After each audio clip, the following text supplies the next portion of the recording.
సమూయేలు రాసిన గ్రంథము 18వ అధ్యాయము 14వ వచనము.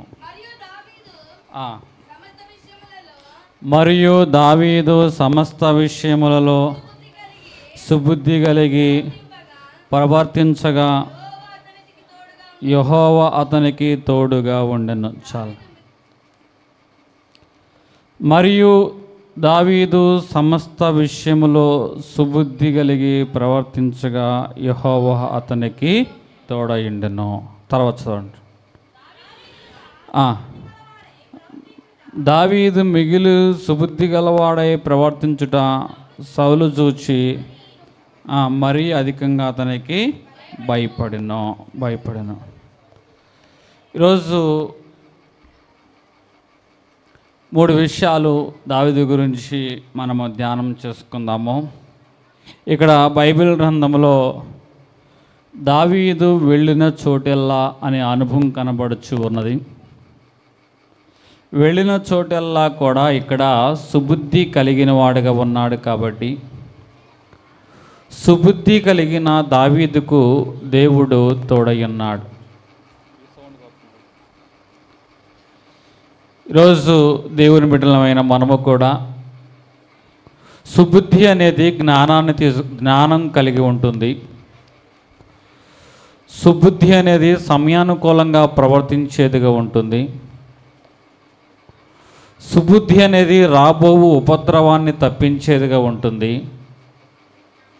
సుబుద్ధి అనేది తను తాను కాపాడమే కాదు, తన కుటుంబాన్ని కూడా కాపాడుకునే అనుభవము ఈ సుబుద్ధిలో ఉంటుంది. ఇక్కడ బైబిల్ గ్రంథంలో పురుషులైన వారి గురించి మొట్టమొదటగా భక్తుడైన దావీదు గురించి, దావీదు యొక్క సుబుద్ధిని గురించి బైబిల్ గ్రంథం రాయబడుచు ఉన్నది. సుబుద్ధికి వ్యతిరేకమైన పదము దుర్బుద్ధి అనవచ్చు, లేకపోతే ఇంకేదైనా అనవచ్చు. ఈరోజు మనలో చాలామంది వాక్యం ఏమని చెప్తుందంటే సుబుద్ధి అనేది కలిగి ఉండండి. ఏమనండి? సుబుద్ధి అనేది కలిగి ఉండండి అంటున్నారు. కానీ పురుషుల్లో అయితే దుర్బుద్ధి ఉంటుంది, స్త్రీల్లో అయితే చొప్పునాది బుద్ధి ఉంటుంది. ఇది చాలా ప్రమాదకరమైన విషయం. ఎందుకంటే ఆ సహోదరి అత్తగారి గురించి మాట్లాడుతూ ఉంటుంది. ఏమని మాట్లాడుతుందంటే, ఇదిగోండి మా అత్తగారు పొయ్యి కాడ అన్నం వండి వేడివేడి అన్నం తిని మాకేమో సద్దన్నం తీసుకొచ్చి పెడుతుంది. మాకేం తీసుకొస్తుంది? పొయ్యి దగ్గర వండుకొని తినంటండి, వీళ్ళకొచ్చేపాటికి సద్దన్నం తీసుకొచ్చి పెడుతుంది. చొప్పునాతి బుద్ధి. ఏమది? ఏ బుద్ధి? చొప్పునాతి బుద్ధి. ఇప్పుడు ఈమెను కనుక మనం అడిగామనుకో, ఏమండి పుట్టింటికి వెళ్ళినప్పుడు మా కాళ్ళు తెచ్చిన సంచిని ఇంట్లో పెట్టుకొని ఖాళీ సంచులు నా ముందు పెడుతుందండి అని కోడల యొక్క సుబుద్ధ, ఏ బుద్ధి అండి ఇది?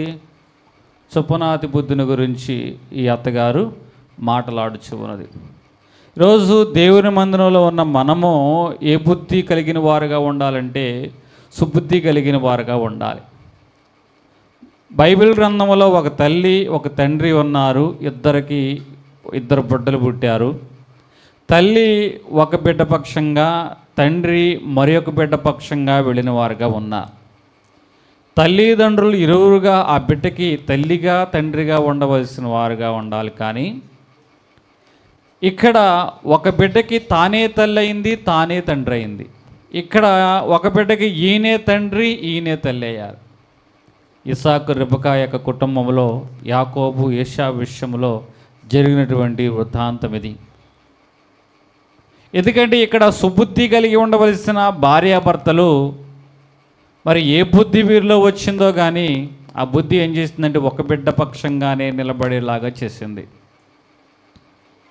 మరి ఒక చోట తల్లి ఒకే ఇంట్లో కోడలు ఉంది, కూతురు ఉంది. ఇద్దరూ కూడా ఉద్యోగాలు చేస్తూ ఉన్నారు. కోడలకి క్యారేజీ కట్టింది, కూతురికి క్యారేజీ కట్టింది. కోడల క్యారేజీ కట్టింది, కింద పెరుగన్నం వేసింది, పైన అన్నం పెట్టింది, పైన మామిడికాయ బద్ద వేసింది, మూత పెట్టింది, కోడల క్యారేజీ కట్టింది. కూతురికి ఏమో కింద ముక్కలు పెట్టింది, పైన అన్నం పెట్టింది. పైన ఏం పెట్టిందండి? మూత పెట్టి క్యారేజీ కట్టింది. ఒకే ఇంటిలో ఇద్దరు ఉద్యోగాలు చేస్తున్నారు.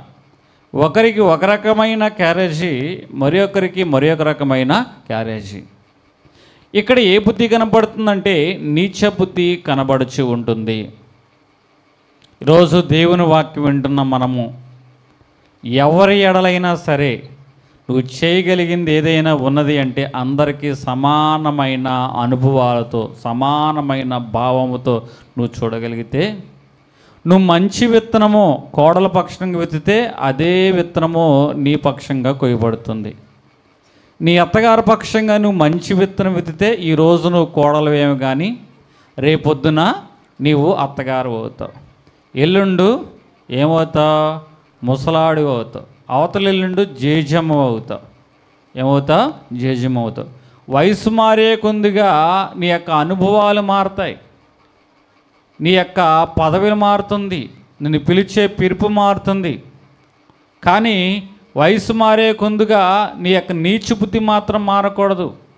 సుబుద్ధి అంతకంతకి పెరిగేదిగా ఉండాలి.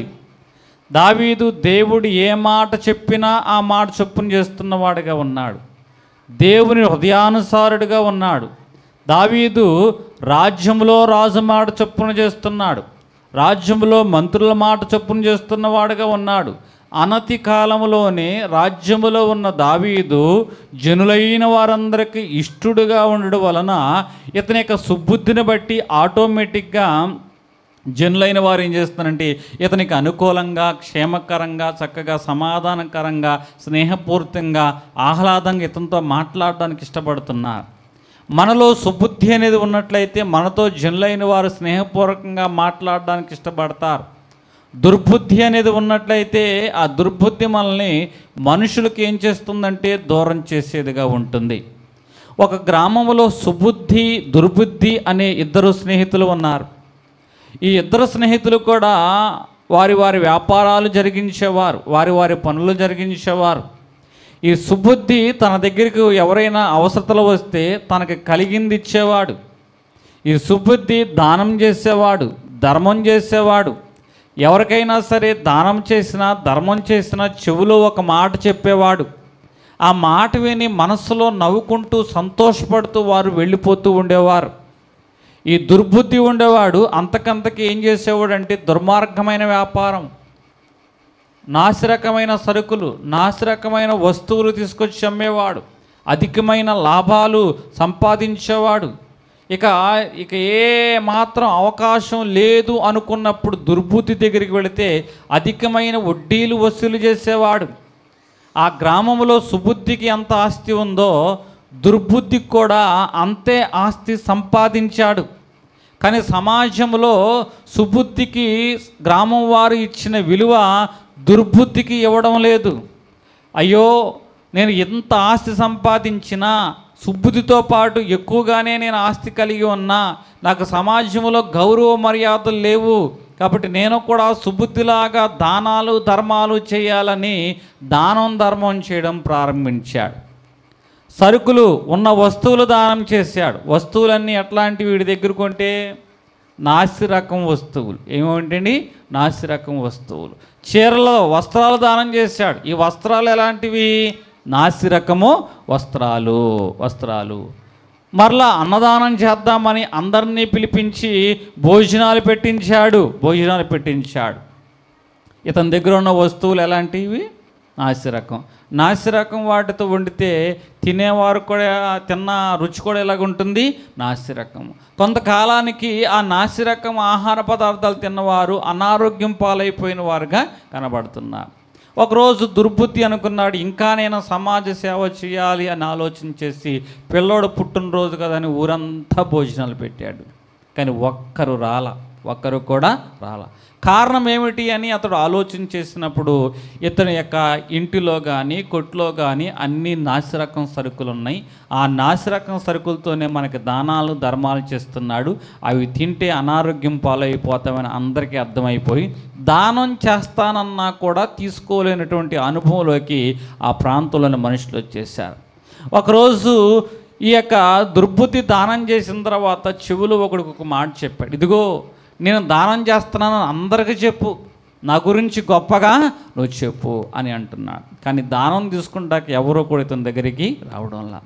ఇదంతా గమనించిన ఈ దుర్బుద్ధి సుబుద్ధి దగ్గరికి వెళ్ళి, అయ్యా నేను నీకు మెల్లే ఆస్తి కలిగిన వాడుకున్నా, నీకెంత ఆస్తుందో నాకు అంతే ఆస్తుంది, నువ్వు దానం చేస్తున్నావో నేను కూడా దానం చేస్తున్నా, అన్నదానం చేస్తున్నా, వస్త్రదానం చేస్తున్నా, కానీ మనుషులైన వారేమో నీ చుట్టూ ఎప్పుడు ఉంటున్నారు, నా దగ్గర ఇంత దానం చేసిన ఎవరో నా చుట్టూ తిరగడం వల్ల ఇన్ని భోజనాలు పెట్టినా కూడా నా భోజనం తింటాకి ఎవరూ రాలేదు, పైగా నువ్వు ఎవరికో వెళ్ళేవారికి చెవిలో ఏదో చెప్తావంట, వాళ్ళందరూ నవ్వుకుంటూ వెళ్తారంట, ఏంటయ్యా అని అంటే అప్పుడు ఈ దుర్బుద్ధితో సుబుద్ధి అంటాడు, ఇదిగో నువ్వు చేస్తున్న దానం మంచిదే, కానీ చేసేదేదో మంచి దానం చెయ్యి, పెట్టేదేదో మంచిదే పెట్టు, పెట్టేదేదో మంచిదే పెట్టు.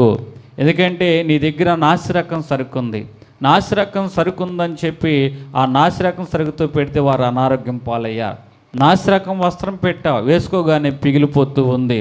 ఇదిగో దానం చేస్తున్నావు, కానీ అందరికీ చెప్పాలని నీ గురించి గొప్పగా చెప్పాలనుకుంటున్నా, కానీ నేనేం చెప్తున్నాను తెలుసా, ఇదిగో నీవు ఏదైనా ఇబ్బంది ఉంటే, ఏదైనా అనానుకూలమైన పరిస్థితి నీకు ఎదురైతే నేను ఉన్నానని మర్చిపోబాకు, నేను నీకు సహాయం చేస్తాను అని ఆ వ్యక్తికి దానం చేసి మరలా చెవిలో నేను మాట చెప్తున్నాను అని ఈ సుబుద్ధి దుర్బుద్ధికి చెప్పినప్పుడు తనలోని లోపం ఏమిటో గమనించిన వాడుగా ఉన్నాడు.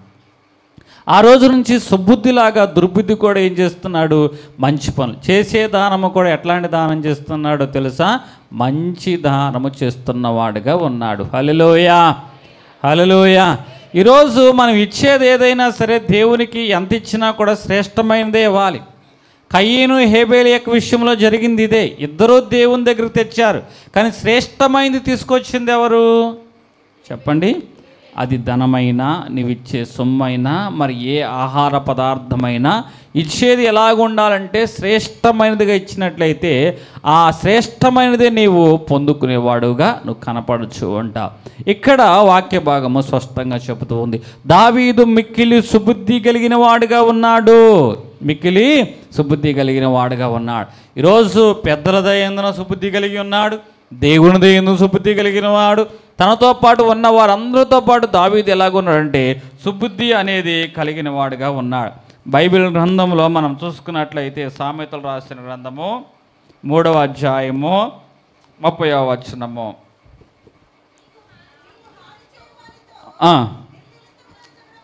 నీకు హాని చేయవానితో నిర్నిమిత్తమో జగడమాడవద్దు,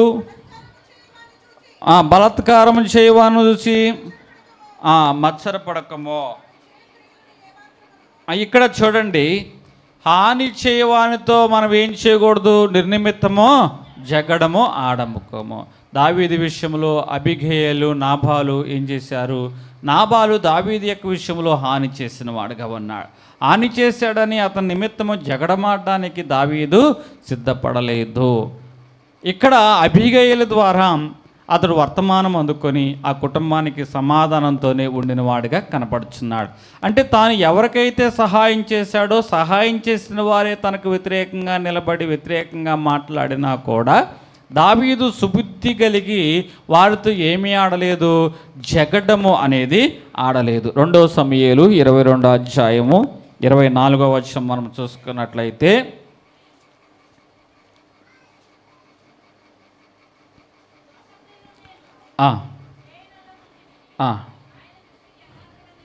ఆయన దృష్టికి యథార్థుడైన దోషక్రియలు నేను, ఇక్కడ సుబుద్ధి కలిగిన దావీదు చేస్తున్న పని చూడండి, దోషక్రియలు నేను చెయ్యనొల్లకపోతేని ఆయన దృష్టికి నేను ఎలాగున్నాను అంటే, సుబుద్ధి కలిగిన వాడు ఎవరి దృష్టికి యథార్థంగా ఉంటాడు అంటే, ఈరోజు నువ్వు మనుషులందరి ఎడల అందరి దగ్గర నువ్వు కనపడేది నీది కాదు అసలైన స్వభావము, నలుగురు ముందు కనబడే స్వభావము నీది అసలైన స్వభావం కాదు, నువ్వు ఒంటరిగా నువ్వు ఆలోచించే విధానమే నీ అసలైన స్వభావము.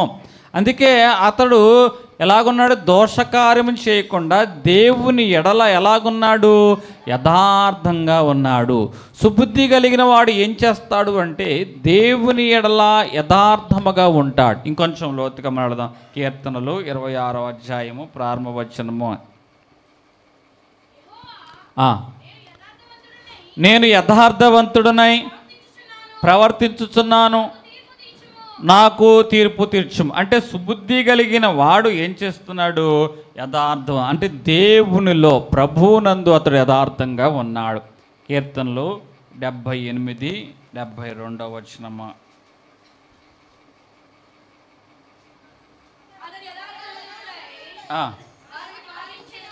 వారిని పాలించును, కార్యములందు నేరప్రియ వారిని నడిపించును. అంటే ఇక్కడ దావీదు తనకున్న సుబుద్ధి వలన ప్రభువులో యథార్థంగా ఉన్నాడు.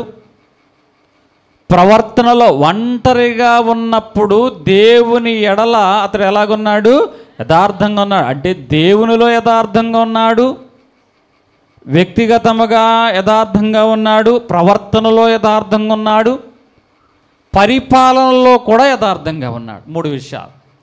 ఒక వ్యక్తి సుబుద్ధి కలిగి ఉన్నట్లయితే దేవునిలో యథార్థంగా ఉంటాడు, ప్రవర్తనలో యథార్థంగా ఉంటాడు, తను ఏ ఇంటి మీద గృహాధికారిగా, తండ్రిగా, తల్లిగా, సహోదరుడుగా, సోదరిగా ఉంటారో అందులో అతడు ఎలాగుంటాడో తెలుసా? యథార్థంగా ఉంటాడు. దీని అంతటికి కారణం ఏమిటంటే సుబుద్ధి. దావీదు వెళ్ళిన చోటెల్లా అతడు ఎలా ఉన్నాడు? సుబుద్ధి కలిగిన వాడుగా ఉన్నాడు. అంటే మనలో చాలామంది బహిరంగంగా ఒక సాక్ష్యాన్ని కలిగి ఉంటాము, అంతరంగికంగా ఇంటిలో ఒక సాక్ష్యాన్ని కలిగిన వారుగా ఉంటాం. కానీ మనము ఉన్న చోటెల్లా, వెళ్ళిన చోటెల్లా మనము ఒకే సాక్ష్యాన్ని కలిగిన వారుగా ఉండాలి. మన సుబుద్ధి ఇంటి దగ్గర ఎలాగున్నదో మందిరములో, సహవాసములో, వీధిలో కూడా అలాగే ఉండాలి.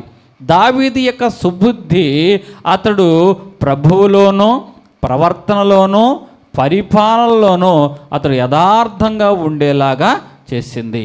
అందుకే దావీదు వెళ్ళిన చోటెల్లా అతడు సుబుద్ధి కలిగిన వాడుగా ఉన్నాడు. సుబుద్ధి కలిగిన దావీదు విషయంలో దేవుడు ఏం చేస్తున్నాడు?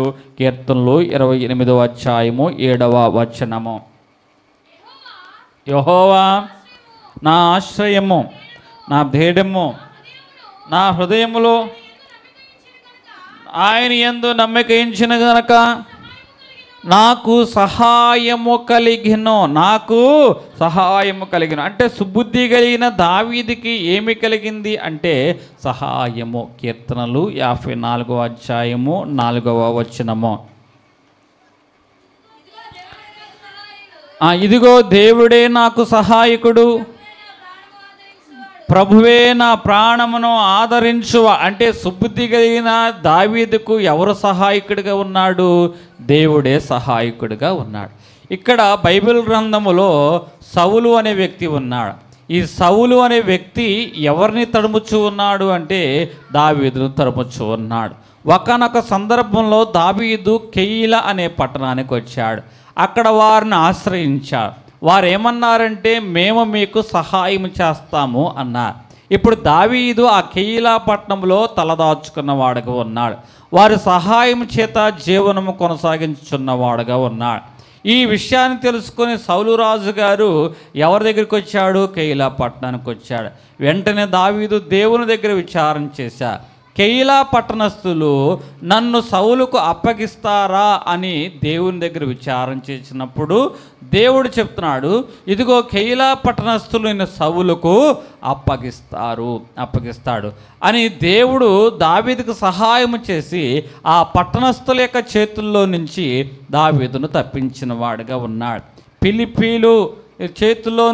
ఫిలిస్తీయుల చేతుల్లో నుంచి అతడు ఎంతోమందిని దావీదు రక్షించిన వాడిగా ఉన్నాడు.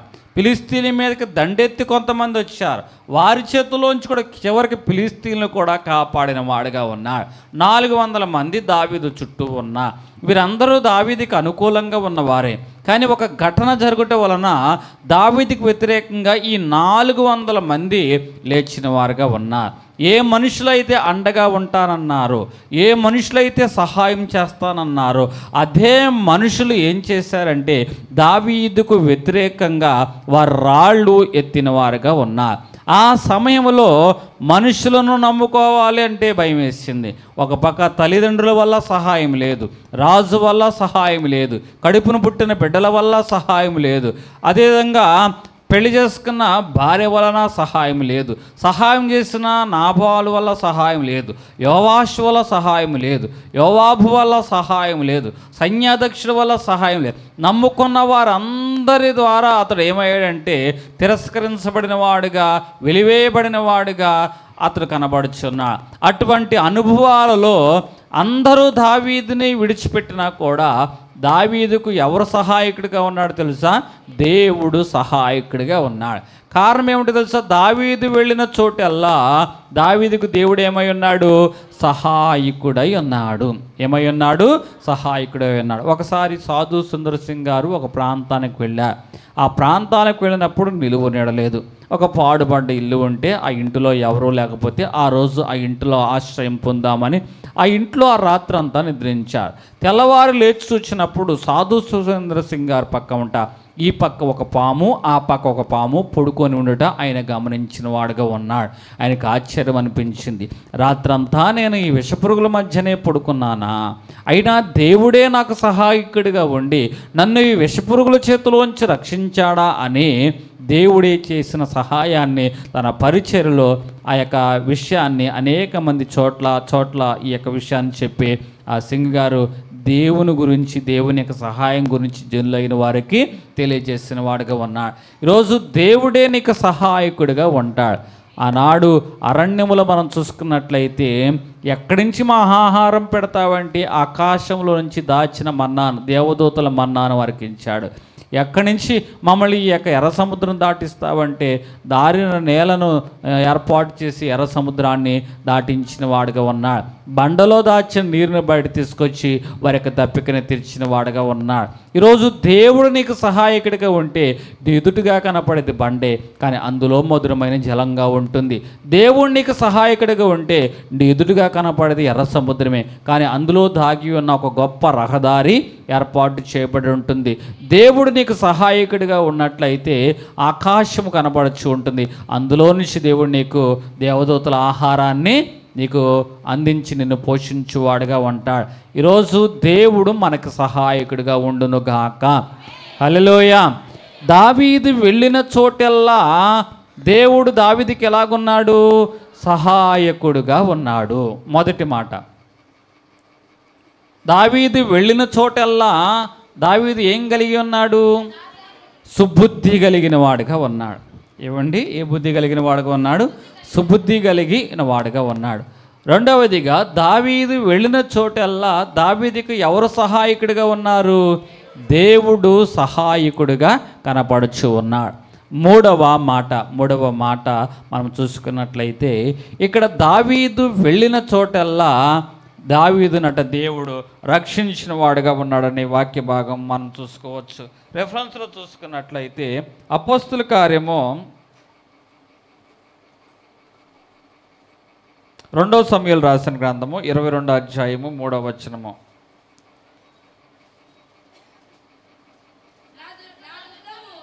నా దుర్గము నేను ఆయనను ఆశ్రయించుదును, నా కేడము, నా రక్షణ శృంగము, నా నా దుర్గము నేను ఆయన ఆశ్రయించుదము.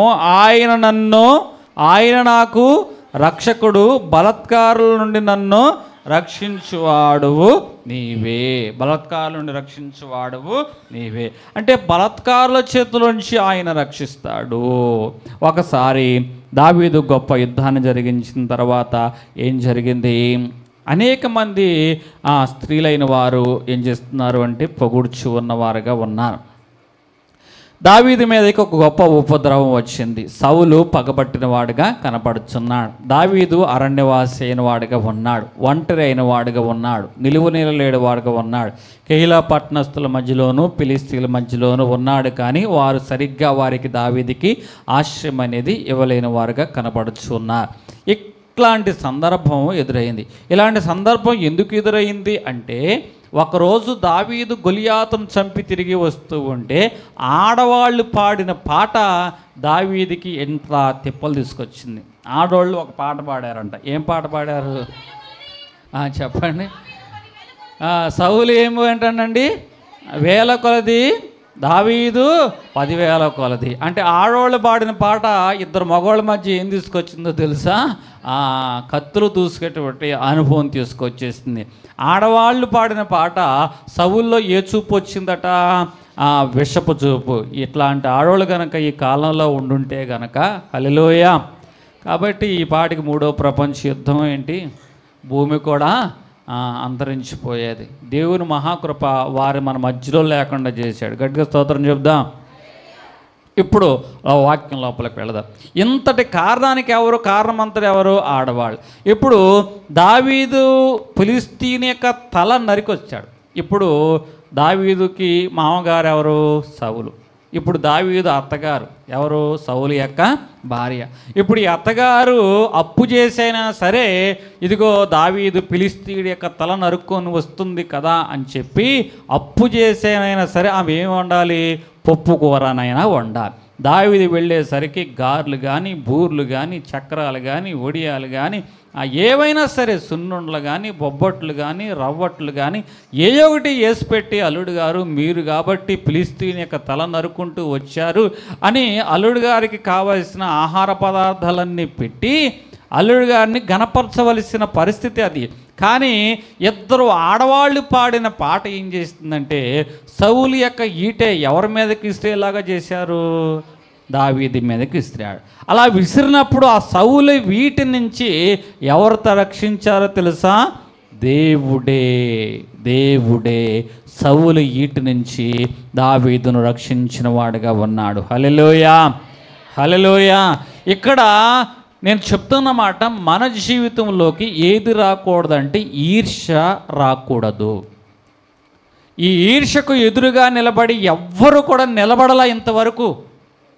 సౌలు దేవుని చేత అభిషేకం పొందినవాడే, కానీ అతనిలోకి ఏమి వచ్చింది? ఈర్ష్య వచ్చింది. ఈ ఈర్ష్యకు ఎదురుగా నిలబడ్డాడు సౌలు.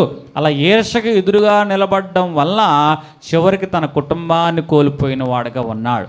2, సౌలులోకి ఏమి వచ్చిందంటే దురాత్మ వచ్చింది. ఏమొచ్చింది? దురాత్మ అనేది వచ్చింది. అంటే ఈరోజు నువ్వు ఈర్ష్యకు ఎదురుగా నిలబడితే నీవు నీ కుటుంబాన్ని కోల్పోతావు. నీలోకి ఏమొస్తుంది? దురాత్మ అనేది వస్తుంది. దురాత్మ చేత నింపబడ్డాడు కాబట్టే ఇప్పుడు దావీదు మీదకి ఏమి విసురుతున్నాడు? ఈటెను విసురుచు ఉన్నవాడుగా ఉన్నాడు. ఇప్పుడు ఈ ఈట నుంచి రక్షించింది ఎవరు అని మనం చూసుకున్నట్లయితే దావీదును రక్షించింది దేవుడు. అంటే దావీదు వెళ్ళు చోటెల్లా సౌలు ఈట నుండి రక్షించింది ఎవరు అని మనం చూసుకున్నట్లయితే దేవుడే దావీదుకు రక్షకుడై ఉన్నాడు. హల్లెలూయా. ఇంకొంచెం మనం లోతుగా చూసుకుందాము. 22వ అధ్యాయము 4వ వచనము, 2 సమూయేలు 22:4. నా శత్రువుల చేతిలో నుండి నన్ను రక్షించును. ఇందాకడ బలత్కారుల చేతుల నుండి ఆయన మనల్ని రక్షించువాడై ఉన్నాడు. అంటే దావీదును బలత్కారుల చేతిలోంచి రక్షించాడు. 2వ మాట, శత్రువుల చేతిలో నుండి. ఎవరి చేతిలో నుండి? శత్రువుల చేతుల నుండి ఎవరు రక్షిస్తున్నాడు? దావీదును రక్షిస్తున్నవాడుగా ఉన్నాడు. ఇంకొంచెం లోపలికి వెళదాం. 22వ అధ్యాయము 18వ వచనము. బలవంతులకు పగవారు నన్ను ద్వేషించువారు నాకంటే బలిష్ఠులై ఉండగా వారి వశములో నుండి ఆయన నన్ను రక్షించును. అంటే ఇక్కడ ఎవరి వశములోంచి దావీదును దేవుడు రక్షిస్తున్నాడు? బలిష్ఠుల యొక్క వశములో నుంచి. 3 అనుభవాలు ఇక్కడ కనపడుతున్నాయి. బలత్కారుల చేతిలో నుంచి మొదటి అనుభవము, 2 శత్రువుల చేతిలో నుంచి రెండవ అనుభవము, 3 బలిష్ఠుల చేతి నుంచి ఎవరిని రక్షిస్తున్నవాడుగా ఉన్నాడు? దావీదును రక్షిస్తాడు. అంటే దావీదు వెళ్ళిన చోటెల్లా ఎవరున్నారంటే బలత్కారులు ఉన్నారు. దావీదు వెళ్ళిన చోట ఎవరున్నారంటే బలిష్ఠులు ఉన్నారు. దావీదు వెళ్ళిన చోటెల్లా శత్రువులు ఉన్నారు. ఇక్కడ బలత్కారులు, శత్రువులు, బలిష్ఠులు, ఈ 3 నుంచి ఎవరు రక్షించారట దావీదుని? దేవుడే అందుకే ఆయన నా రక్షకుడు, ఆయన నా రక్షణ శృంగము, ఆయన నా కేడెము, ఆయన నా దుర్గము, ఆయన నా కోట, బలమైన కోటయు ఆయన. ఇంకేమంటాడు? ఆయనే నా సంగీతము, ఆయననే సంగీతము. దేవుడు చేసిన ఆశ్చర్యమైన కార్యాలు బట్టి దావీదు ఈ యొక్క పలుకులు పలుకుచున్నవాడుగా ఉన్నాడు. 3 అనుభవాలు ఈరోజు దావీదు గురించి మనం ధ్యానం చేసుకుంటున్నాం. దావీదు తాను ఎక్కడికి వెళ్ళిన చోటెల్లా దావీదు ఏమి కలిగిన వాడుగా ఉన్నాడంటే సుబుద్ధి కలిగిన వాడుగా ఉన్నాడు. ఈ 3 విషయాలు ఈరోజు మీతో మాట్లాడదలుచుకున్నా. రెండవది, దావీదు వెళ్ళిన చోటల్లా దావీదుకి దేవుడు ఏం చేశాడు? సహాయం చేశాడు. మూడవ మాట, దావీదు వెళ్ళిన చోటల్లా దావీదుని ఏం చేశాడు? దేవుడు రక్షించాడు. 1, వెళ్ళిన చోటల్లా సుబుద్ధి కలిగి ఉన్నాడు. 2, వెళ్ళిన చోటల్లా దేవుని సహాయం పొందాడు. 3, వెళ్ళిన చోటల్లా దేవుని చేత రక్షించబడ్డాడు. నిజముగా దావీదు చుట్టూ దేవుని యొక్క కాపుదల ఎలాగుందో చూడండి. మనము దేవుని దృష్టిలో ప్రభువులోనో ప్రవర్తనలోనో పరిపాలనలోనో యథార్థంగా మనము ఉన్నట్లయితే ఈ యథార్థత, ఈ సుబుద్ధి ఏం చేస్తుందంటే వెళ్ళిన చోటల్లా దేవుని యొక్క సహాయం తీసుకొస్తుంది, వెళ్ళిన చోటల్లా దేవుని యొక్క రక్షణలో ఉంటుంది. ఇక్కడ యోబు గారి చుట్టూ దేవుని యొక్క కంచె ఉన్నది, అంటే రక్షణ ఉన్నది. సాతాను యోబు గారిని టచ్ చేద్దామన్నా కూడా యోబు గారిని కనీసం అంగుళం కూడా టచ్ చేయలేకపోయాడు.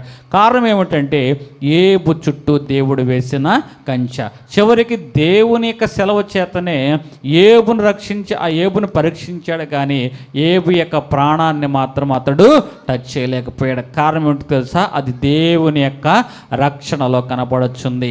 బైబిల్ గ్రంథములో సింహాల బోనులో ఒక భక్తుడు ఉన్నాడు. సింహాల మధ్యలో ఉన్నా కూడా ఈ దానియేలైన భక్తుడు ఎవరి రక్షణలో ఉన్నారు?